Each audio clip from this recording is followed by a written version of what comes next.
Good afternoon. I can tell what you're thinking. Am I Neil's older, heavier, more short-sighted brother? And the answer is, we're not related, but the rest is true. The next thing I'd like to say is I'm very grateful to be invited to Seville. It's a lovely place. And I'm very impressed about the number of beards on show. It's a very beard-friendly audience. It's nice to see. I'm from Yorkshire in England. Hopefully people have seen a little bit of Yorkshire with the grand depart of the Tour de France this year. Yorkshire's spectacularly beautiful, so I do urge you to come and visit. I'm going to talk about physiotherapy in relation to current practice in the UK. This isn't going to be hard evidence, it's not going to be difficult science. It's going to be a nice, gentle meander towards dinner. I heard a vicious rumour yesterday that you were actually allowed beer at dinner time. I don't know whether that is true, but it would never happen in England. We can't be trusted, or we're just too repressed.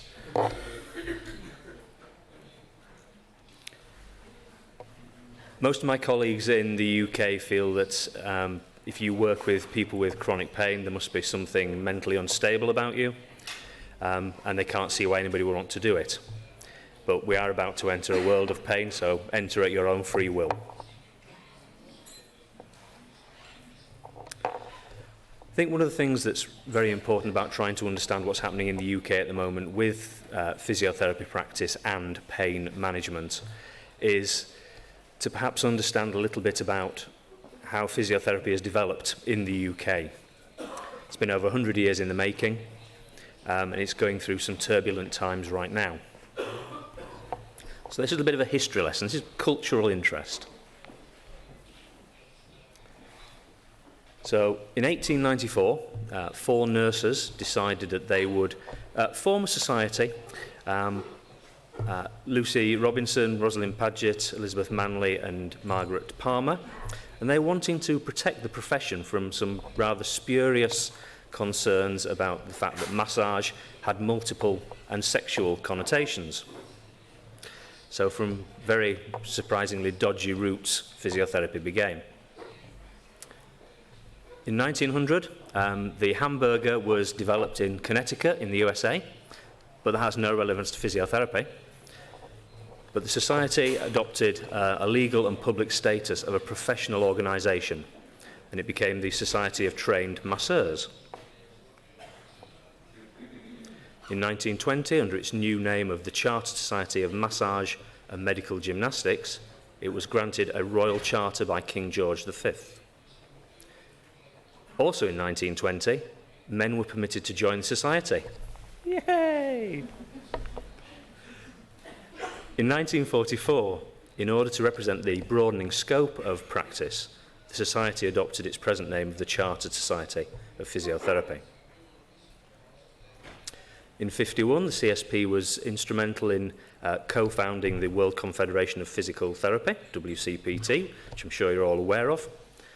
And in 1953, the first WCPT Congress was organised by the CSP and held in London. A few years later, in 1960, the Professions Supplementary to Medicine Act, not a particularly snappy title, established the Council for Professions Supplementary to Medicine to regulate the practice. In 1968, the year of my birth, and I know you're all thinking I look so much younger, the chair of council became a physiotherapist for the first time.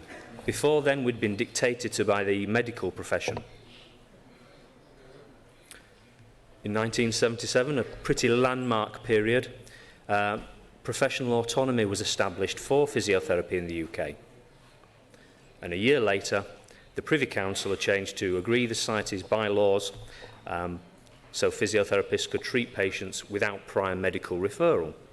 Again, another huge step forward in day-to-day physiotherapy practice. In 1985, the gymnasts and the recreational therapists merged with the CSP to broaden and strengthen our numbers.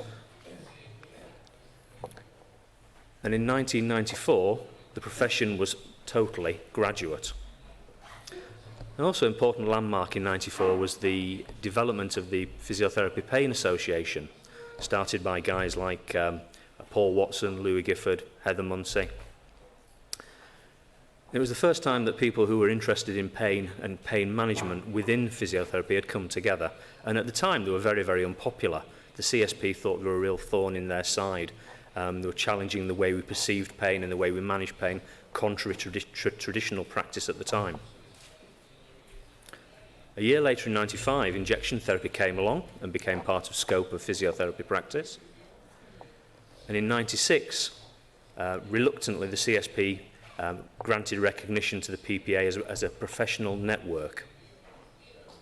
By the time we get to 2001, the HPC, the Health Professions Council, replaced the Council for Professions Supplementary to Medicine. Regulation got a little bit more stringent. And physiotherapist, as a protected title, became enshrined in law. Up to that point, people could call themselves physiotherapists by having a correspondence course with the University of Alabama, or just go on a two-weekend course somewhere and decide they were going to open up their own practice. In 2002, things really stepped up a gear in terms of pain and pain management, because Paul Watson, who you may have heard of, became the first consultant physiotherapist in the UK, and he came from a pain treatment background. 2005, supplementary prescribing rights were granted to physiotherapists, so they could now start to prescribe limited medicines within a clinical management plan.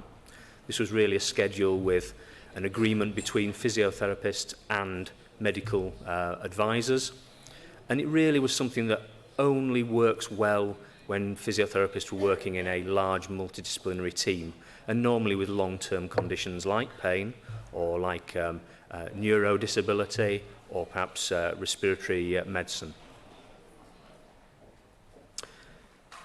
2012, because supplementary prescribing appeared to be working quite well and wasn't causing any significant problems, no nasty disasters with prescribing, then the government decided it would move up a gear and open up independent prescribing to physiotherapists. And 2013 saw that become enshrined in a change in law. So we now have courses that can offer supplementary prescribing, so limited prescription abilities, and full independent prescribing. At the moment, there are relatively small numbers as independent prescribers, but courses are up and running. So what does this tell us about how physiotherapy is now changing and where we've got to today? Well, as people have already told us this morning through some really stimulating presentations, there's a lot of things happening that we don't really understand, some things with dubious provenance, but there's a lot of things in physiotherapy that we can be happy about, but also quite uncomfortable about at the same time. The way that the training and education takes place in the UK is quite varied. There are 35 CSP approved courses. Courses are anywhere between 2 and 4 years as a mixture of full-time, part-time, accelerated learning courses, and also workplace learning. Courses remain very, very popular and are nearly always oversubscribed. And in 2012-2013, over 1,900 undergraduates qualified. However, there's always a but, isn't there? There's no standard recruitment approach amongst the universities. Some offer interviews to applicants before they make final offers, others don't. There are different interview models. There are some individual, some group, some multiple mini-interviews. Because of a lot of concerns in the UK about healthcare in its broadest sense, about losing the sort of the care ethic and the care value, courses now will have to go through some values-based testing of their applicants. But there's no particular way of recruiting.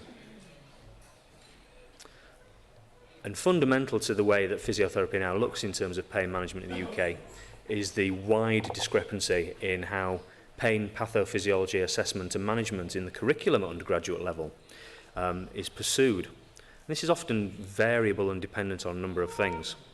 Sometimes it's the level of interest within the teaching faculty themselves, or the absence of that interest. There's always been a concern that doctors and therapists get far less pain education at undergraduate level than veterinarians. Now, what does that say about our society? And clearly it doesn't set up our service well. IASP, well, they've produced a fantastic undergraduate curriculum. It's very, very detailed, it's very extensive, but it works through an awful lot of stuff. It covers anatomy, physiology, pain transmission, pain systems, animal models. It covers the psychology of pain, pain treatments in substantial depth, pharmacology, physiological methods, psychiatric treatments, interventional management and surgery, physical medicine, rehab, complementary therapy. Talks about clinical states, talks about everything you could ever possibly need. But whilst things have moved on and ideas are progressing, and IASP will undoubtedly look at the curriculum again, embracing this at undergraduate level in the UK has been very, very poor. There are about 3 or 4 universities that have anything like this model of undergraduate pain care.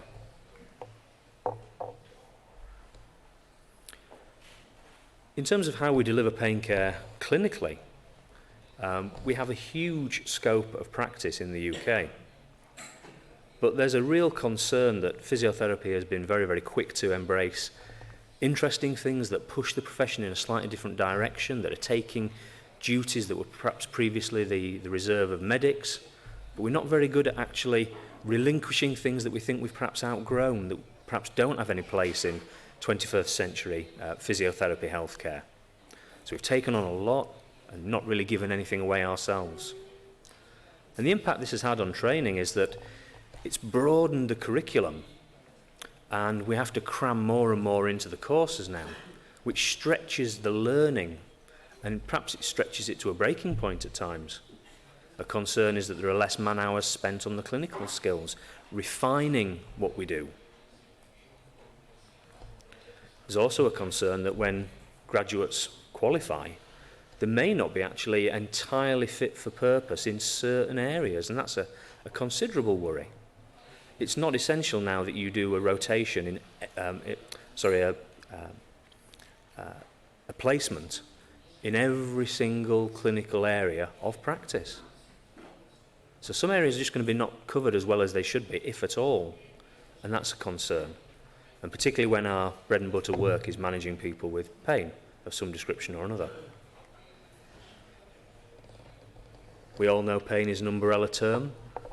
There are lots of pain problems out there, and pain patients appear in nearly every spectrum of our healthcare service. Musculoskeletal services, A&E, orthopaedics, both elective and trauma, general surgery and medicine, ITU, ICU, stroke rehab, neurology, respiratory care, care of the older person, paediatrics, learning disabilities and amputee care, cardiac care and rehab, women's health and obs and gynae. There's so much pain out there, we're not short of work for ourselves. More than enough to keep us busy.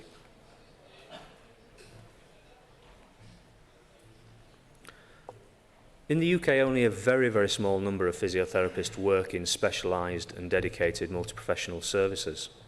The vast majority of pain-patient contact is with broader members of staff in outpatient settings.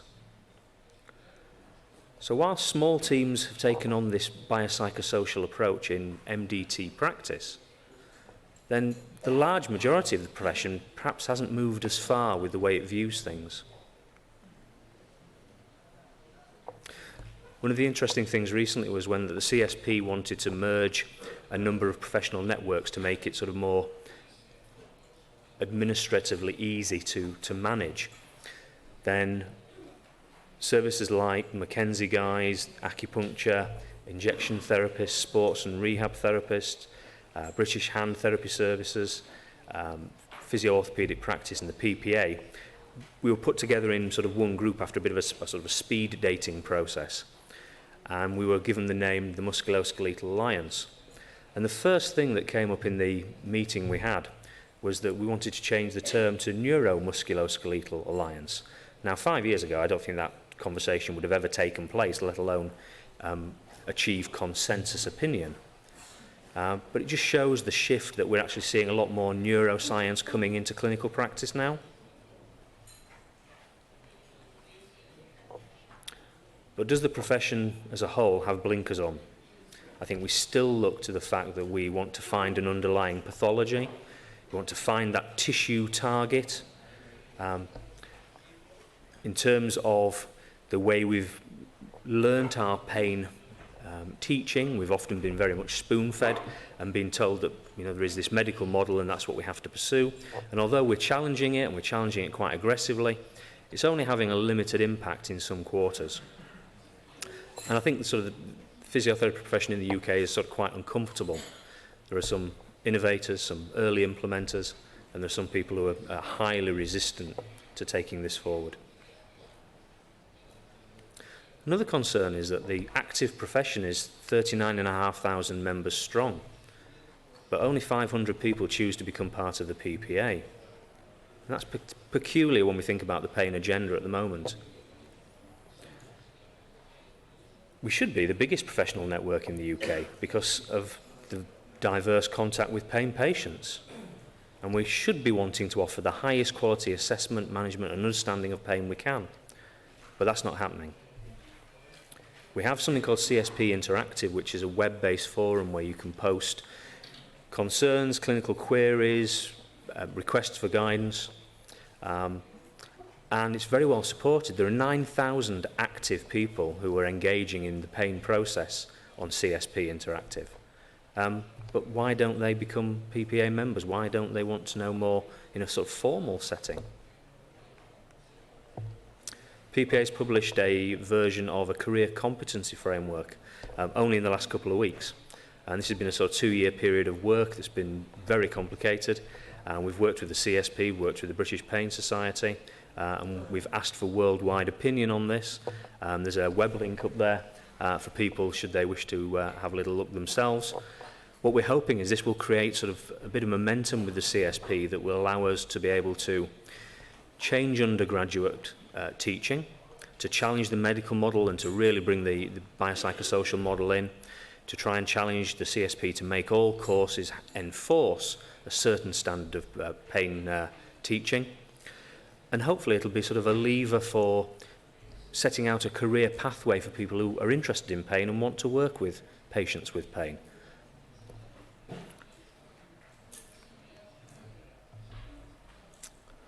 So what are we doing about pain patients in the UK? Talked about the history, talked about the education. Well, it's hard to see what we're doing at the moment. The NHS, which is widely regarded around the world as a bit of a success story,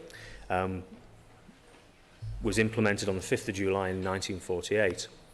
It offers healthcare free at the point of access for all the UK subjects, reciprocal agreements with other countries, and takes payment for people that are not democratically entitled to take the services we offer, but we don't deny anybody care.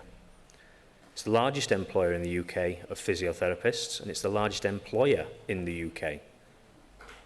But it's very challenged by demands placed upon it, expectations and requirements of the public it serves. And with the credit crunch at the moment, public spending has shrunk dramatically. There are other services that are now taking subsets of patients away from what was traditionally NHS care. And that includes military medical services, obviously for very particular need, care in secure environments, professional sports sector, commercial private sector through self-funding or health insurance, through public health, through charities, occupational medicine. We have something called Any Qualified Provider in the UK now, which is a scheme that was set up to bring a competitive market to the provision of healthcare services, trying to drive down cost and increase standards. And therefore we could get as much as we could from the public purse that was being spent on the health service. But some physios just see pain as a very, very small part of what they do. Some people see it as the reason they are in physiotherapy. And some really don't see it as much of their role at all. If it's pain, well, they need to go and see their GP to get some medicines, or if they need to talk about their pain, well, they need to go see a psychologist. There's sometimes a lack of willingness to embrace the bigger picture.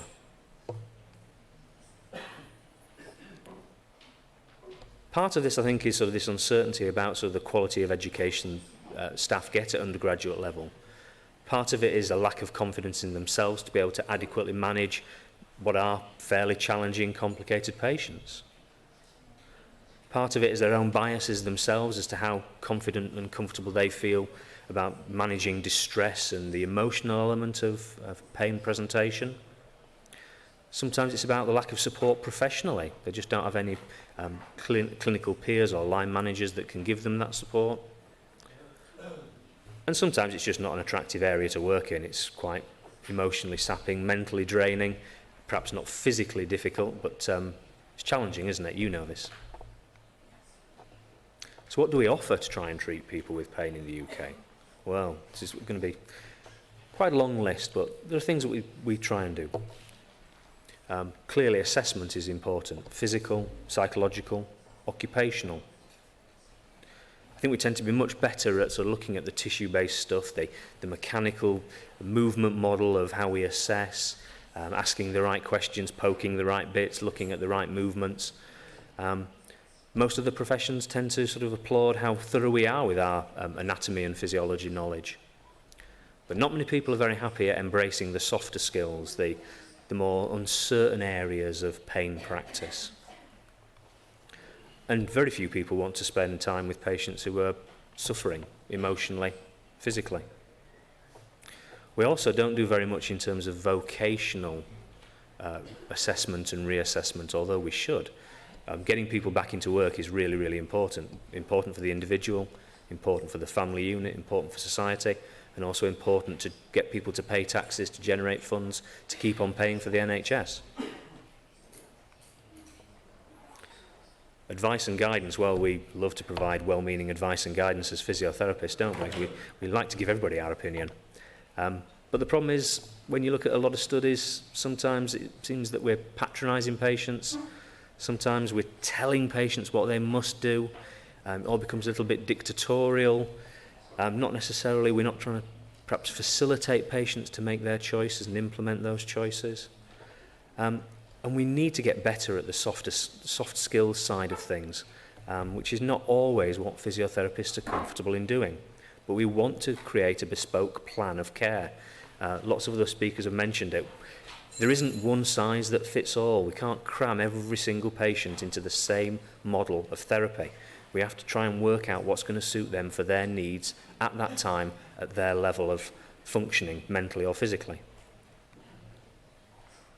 But patients are difficult people. They like to do their own thing. They don't always like to do what we think they might like to do. And that can be challenging. So you've got to find common ground. We like to educate. Strong on the anatomy and physiology, strong on the pathology and the kinesiology. We like telling people what we think about this. The problem is sometimes, does this actually perpetuate the problem? Do we end up sort of over-dramatising things, over-medicalising things? Do we frighten our patients with some of this?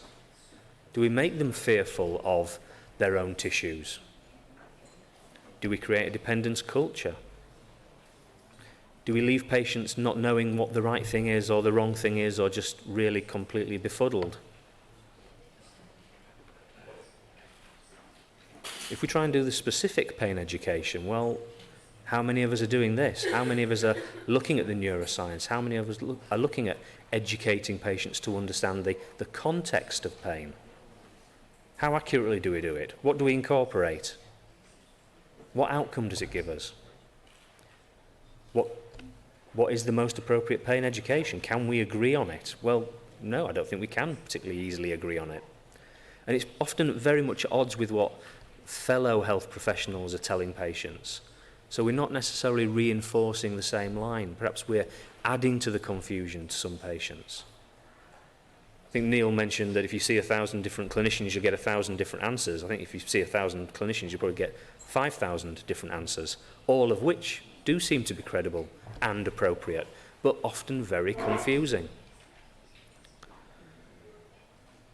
And are we seen as being currently unhelpful? Are we sort of sowing seeds of discontent with our patients? Or actually are we just the flickering light of sanity in all this? Are we the people that we really need to sort of keep pushing the message to get it home? Because it will change at some point.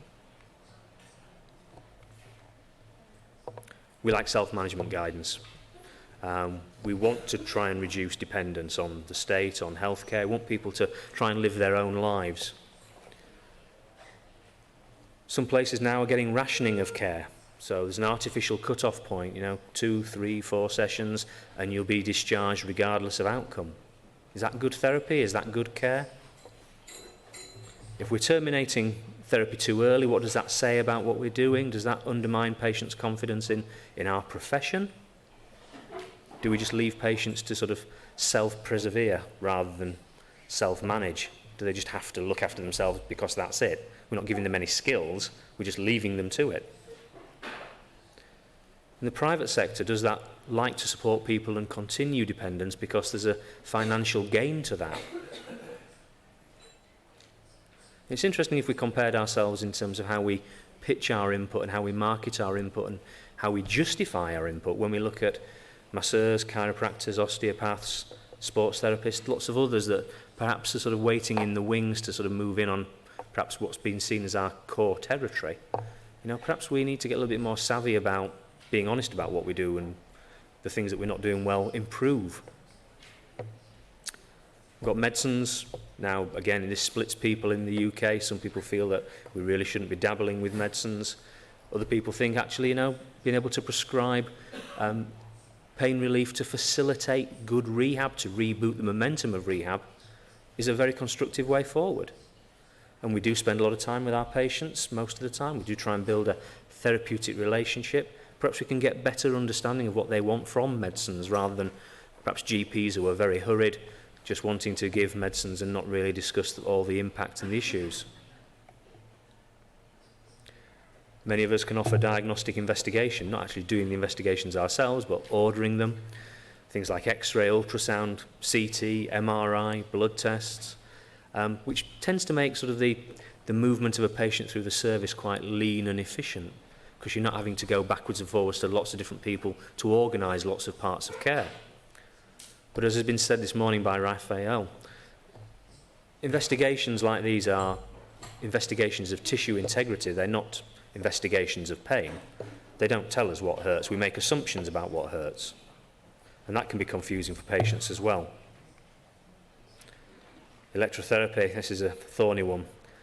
There's still areas of practice of laser, of shortwave, of ultrasound, of TENS. But what value in this? There's a lot of talk about energy medicine and about distanced therapy, which is very controversial in the UK. Lots of people feel that energy medicine has no real part of physiotherapy at all. There's no evidence to substantiate the claims made by a lot of practitioners. But the energy medicine people are very, very fanatical about what they believe. But they need to show us the evidence, I guess. Taping, clearly this bloke has the worst job in the world. Massage and soft tissue work, well, this is often seen by patients as something that's really, really a fundamental aspect of physiotherapy. It's where it all started. But it's quite time-consuming. It's very passive. It's more and more a palliative effect treatment. And it creates dependence. But everyone likes a massage, don't they? So you can see why people keep coming back and keep asking if we'll massage them. That's a challenge. Acupuncture, well, Western or traditional Chinese. Some areas are very high providers of acupuncture. Other areas just aren't commissioned. They are not paid to provide acupuncture anymore. Joint mobilization, motion segment manipulation, exercise prescription and progression, we'd expect these to be part of the panoply of things that physiotherapy offers. We've now got guys who are doing invasive procedure, doing nerve root blocks, epidurals, facet joint injections. Admittedly, not many people are doing this, but they are doing it up and down the UK. Now, again, people have different views on this, whether this is just a massive step way beyond what we should be doing. The risks just aren't worth the benefits of straying into this area. Others might say, well, actually, we've got really good anatomical skills. We are very, very diligent about what we do. We're quite rigorous about how we try and assess patients.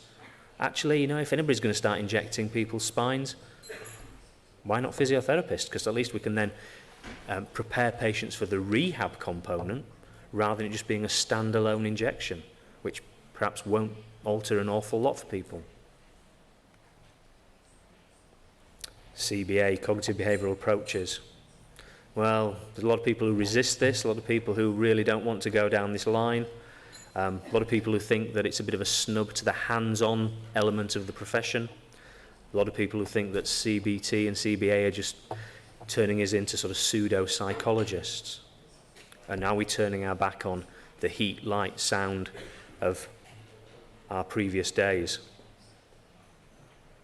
There are a small number of people who are qualified as CBT therapists who come from a physiotherapy background, and that's a powerful combination of physical and psychological skills that can really lead to a shift in people's perception of how they manage their pain, how they deal with their pain, and how they reappraise their life with pain. But pain's not a unique individual experience. Pain radiates. It's like throwing a stone in a pond. The ripples cascade out in every direction. And you can put this slide up when we're all physios together. You see, you put it up when there's a mixed group and everyone thinks that we're slating our own profession, but everyone gets the message. There's ACT and mindfulness and values-based care. Now, this is reasonably in its infancy if you look at generalised physiotherapy practice. But there are some strong proponents of this about how people re-establish some quality in their lives. How do they get something of meaning in their lives when their lives have been dictated to by very intrusive, negative, impairing pain? But for some people, ACT is just way beyond the scope of what we should be doing. It's way off the radar.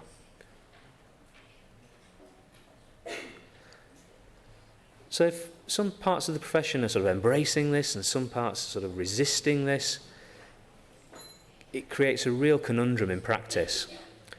There's lots of evidence to suggest that what we did with the medical model wasn't that great and wasn't that successful.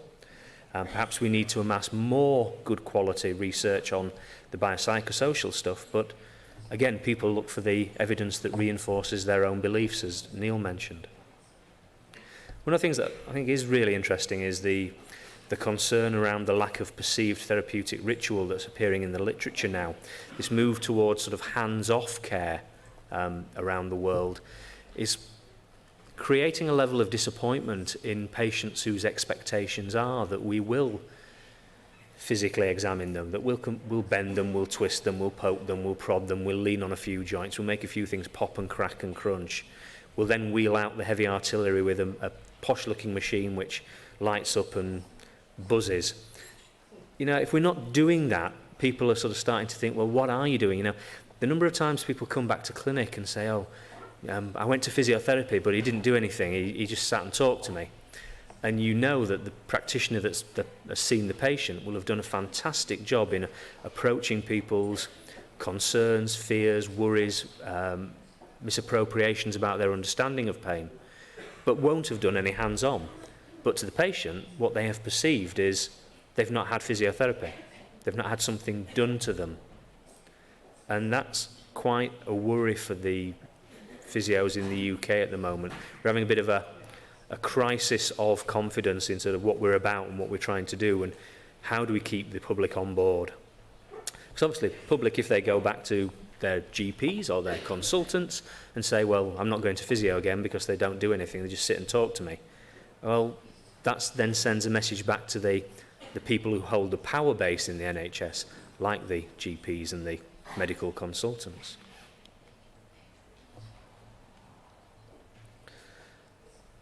There's loads of places where we offer all what we do, and again, it's very, very, very diverse. But people are working in single-handed practices, People are working with sports clubs with or without medical support. There's musculoskeletal physiotherapy clinics, there's MDT clinics, there are telephone triage and advice lines, so the patient's never actually seen, they just ring up and report their symptoms and are asked a variety of questions and then given some guidance about whether they can do some exercise, do something in general, or actually they need to be seen. There are people who are working in MDT pain clinics, there are people who are working in interdisciplinary team pain clinics, there are people running pain management programs from an outpatient point of view and a residential inpatient point of view. And there are people that are providing web-based resources. So web-based resources that can sort of guide you through a cognitive behavioural approach to managing your pain. So it's small bite-sized pieces that you just absorb at your own pace. A couple of years ago, there was the first national pain audit, which looked at the diversity of pain services across the whole of the UK. Not just physio service, but sort of multi-professional pain services. Because nobody had ever done that. It was the first time it was looked at properly, about what was being offered to patients around the UK. And it was no real surprise, but it was disappointing that physiotherapy got a little bit of a hard time with that. Mainly because often many services had no physiotherapist attached to their service at all, despite it being a core requirement as seen by the British Pain Society. We also got a little bit of a kicking by the medics, because the medics were very, very quick to make clear to everybody when they promoted the results that they were the only profession that had a formal training programme in order to become somebody who was perceived as being appropriate to treat pain patients through the Faculty of Pain Medicine. What they sort of carefully overlooked was that 90% of the people that are in the faculty have been grandfathered in through experience. They haven't done any exams or any extended learning. They've just been doing the job and they were adopted into the faculty. But this made us really think in the PPA about where we were going with things, and it sort of worried us, and we thought that we could be really worried about being dictated to by the medics, who would then tell the profession what they thought we should know and what we should be doing with our patients. So this led to sort of looking at the career competency document. So how do we make change? Well, the CSP is lending its weight to the pain agenda in the UK. The pain agenda is going up the agenda politically. Unfortunately, it collided at the same time as a shrinking public health spend. But more and more people in positions of power are aware of the issues of pain, chronic pain management, under provision of services. Physiotherapists don't have to become members of the CSP, though. They can practice perfectly reasonably without being members, so they don't access things like the professional networks. The British Pain Society only has less than 100 physiotherapists as part of its membership. It's very medically dominated, but we do have 2 members on council.